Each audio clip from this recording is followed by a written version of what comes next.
Have you ever found yourself in a situation, maybe a disagreement with a partner, a moment of being overlooked at work, a sudden flash of irrational fear, and thought, why do I always react this way? Why does this keep happening to me?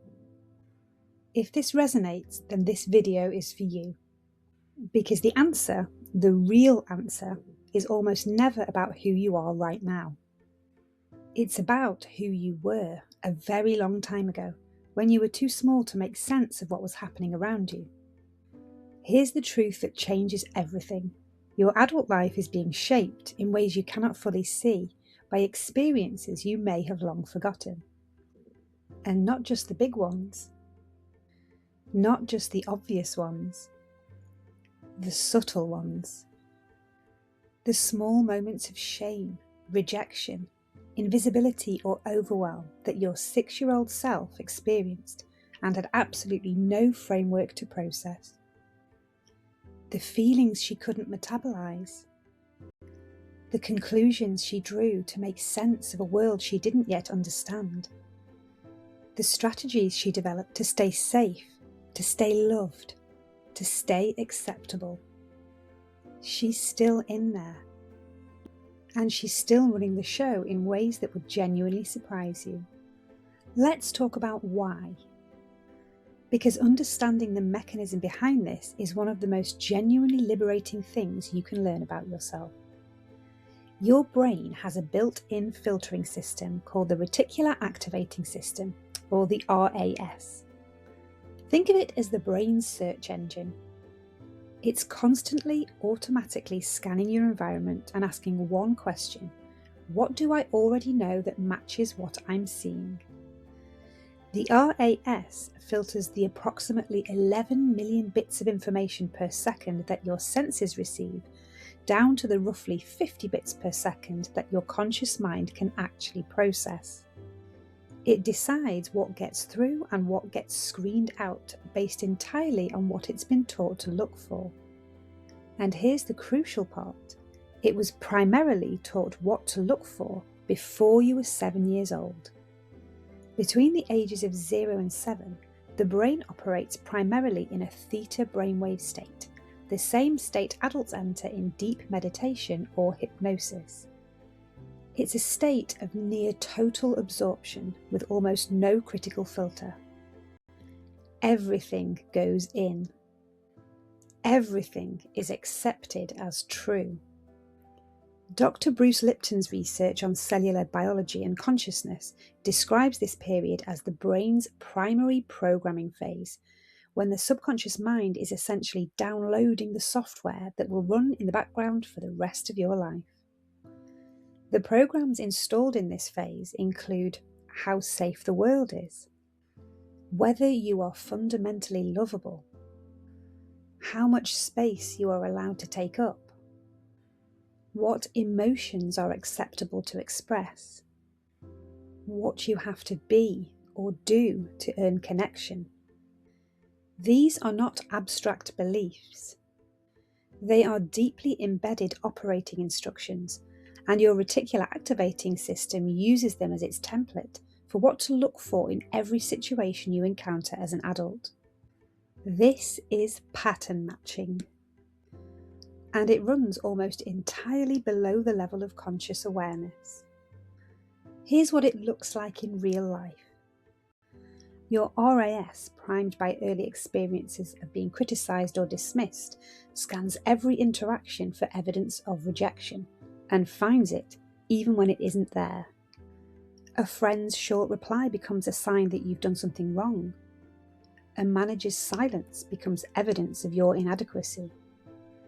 Your nervous system mobilizes to protect you from a threat that exists in the pattern, not in the present moment. Or your early experience taught you that expressing anger was dangerous, that it made the people you depend on withdraw or retaliate. So as an adult, your nervous system suppresses anger before it even reaches conscious awareness, converting it instead into anxiety, self-criticism, or the kind of quietly building resentment that eventually boils over in ways that confuse everyone, including you. The pattern is protective. It made complete sense when it was formed. But it's working from data that's 20, 30, 40 years out of date. Now, let's talk about emotion as energy, because this is where the science and the more energetic understanding of these patterns beautifully converge. The word emotion derives from the Latin immovere, to move out or to set in motion. Emotion is, at its root, energy in motion, a physiological wave that moves through the body, communicates information, and is designed to complete a cycle and release. When an emotion is fully felt and processed, when a child is held in her fear, witnessed in her grief, allowed to feel her anger safely, the energetic charge completes its cycle. It moves through and out. But when an emotion is suppressed, dismissed, or simply too overwhelming for a young nervous system to metabolize, stop crying. You're fine. Don't be so sensitive. Then the energy does not discharge. It is stored in the body, in the nervous system, in the tissues, the organs, the cellular memory. That 6-year-old's moment of shame at the dinner table, the 10-year-old's terror when the shouting started, the teenager's grief when she was told her feelings were too much. These are not just memories. They are trapped charges, energy that never completed its cycle, and they continue to play out in the adult body, shaping emotion, behavior, relationship, and physical health on a loop that runs entirely below conscious awareness. Research into epigenetics, the study of how experience affects gene expression, has taken this even further. Dr. Rachel Yehuda's pioneering work on intergenerational trauma shows that the physiological effects of significant stress and trauma can be passed down through generations, not just through learned behavior, but through actual epigenetic changes that alter how genes are expressed in the next generation's body. Which means the patterns you carry may not all be yours. Some of them were your mother's, her mother's, carried forward in the body, in the nervous system, in the instinctive responses that feel so deeply familiar, you have always assumed they were simply who you are. They are not who you are. They are what you inherited. And what is inherited can be changed. For women, there are additional layers to this that are worth naming specifically. The first is what I call the good girl wound, the deeply conditioned programming that teaches girls from very early on that being acceptable means being agreeable, quiet, helpful, emotionally available to everyone, while rarely being emotionally visible yourself. The good girl wound is not a single moment. It's 1,000 small moments, a raised eyebrow when you expressed an opinion, a withdrawal of warmth when you said no, the praise that came so reliably when you were accommodating that your nervous system learned, this is how I stay safe.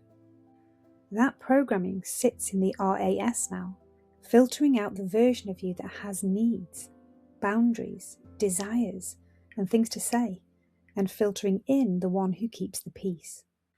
The second layer, older, deeper, more collective, is what many women are beginning to recognize as the witch wound. The ancestral memory of what happened to women who were too visible, too knowing, too powerful in their gifts. The generations of women who learned in the most profound and sometimes the most violent ways that to be fully themselves was dangerous. This doesn't live only in the history books. It lives in the body, in the automatic impulse to shrink, to qualify, to make yourself palatable before sharing what you actually know. Both of these patterns sit beneath the visible surface of the adult woman's life, shaping her choices, her voice, her relationships, and her sense of what it's safe to be. So, and this is the question that matters, can these patterns actually change?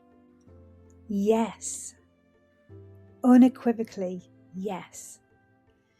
Because neuroplasticity, the brain's ability to form new neural pathways throughout life, means that no pattern is permanent. And because somatic practices that work directly with the body's stored charges can complete the emotional cycles that childhood could not. Because the work of bringing the unconscious pattern into conscious awareness is in itself the beginning of its dissolution. What you can see, you can change. What you can name, you begin to free yourself from. The pathway is identify, acknowledge, process and release, working with the pattern in the body, in the nervous system and in the subconscious mind, rather than just analysing it in the intellect. And this layered, deeply effective, whole person approach to clearing the patterns that have been running your life is exactly what we go deep into in the sacred nervous system and shadow integration work through Mojo School, within our programs and live workshops. Because understanding this is a beginning, but the real liberation comes from the work. If something in this video landed for you, if you felt the quiet recognition of, yes, that's what's been happening, I want you to know that this recognition is not the end of something. It's the start. You are not your patterns. You are not the conclusions your 6-year-old self drew about herself to make sense of a world she didn't yet understand. You are not the programs running silently in the background of your nervous system. You are the one who is waking up to them. And that changes everything. The links in my blog posts and across our socials will take you to where you can go further. And I would love to meet you there. Until then, take care of yourself. You deserve it.